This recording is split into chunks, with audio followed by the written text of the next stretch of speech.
NPP na Bono mantem atitire ema osono kokroko amanyoko NPP no eye Kwame Bafo Abronye na odi adehwede atomaburu ni nyina anim se wasrada fimpidu ni dum watwene mu no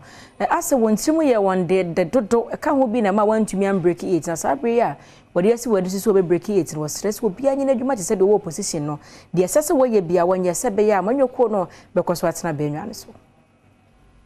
Ebra Tescon orientation ekoso ewo Bono mantem mu ene titirani awoda NPP amanyoko nim mantem no mu Kwame Bafo Abronye editu emaburu yenim se sese de esi wonu mani so pa ene sa fempinu ni aduonu nan amanyoko ebedi nkonim abato so ne senti emaburu no nyina amfa won ho anyim otwe sa fempinu ene nwatwe mu enipa dodo na nto aba amfa ama NPP amanyoko nanso afempinu ni aduonu nan de wogidi yese enwatwe no obetimi abonu a obekọ wanim 8 years mandate ya Ghana for the man, who would tell him how two teams say, you are not more in government. Yet here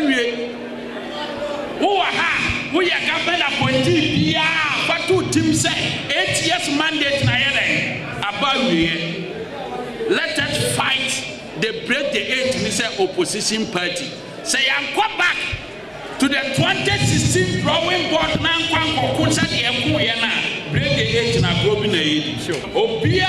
or what kind of bia ni appointee problem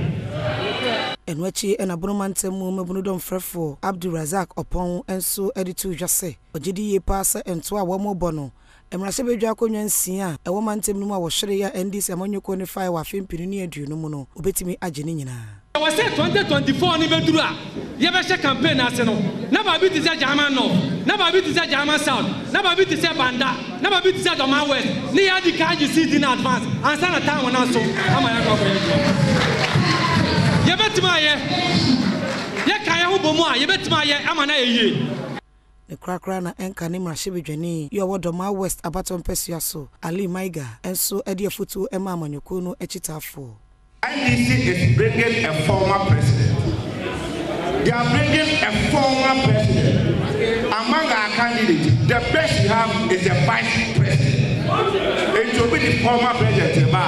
You don't use a former minister to go and contest. It's as simple as that. Every election is winnable, depending on one, your strategy, and number two, who leads the party. Strategy, but critical point, who leads the party.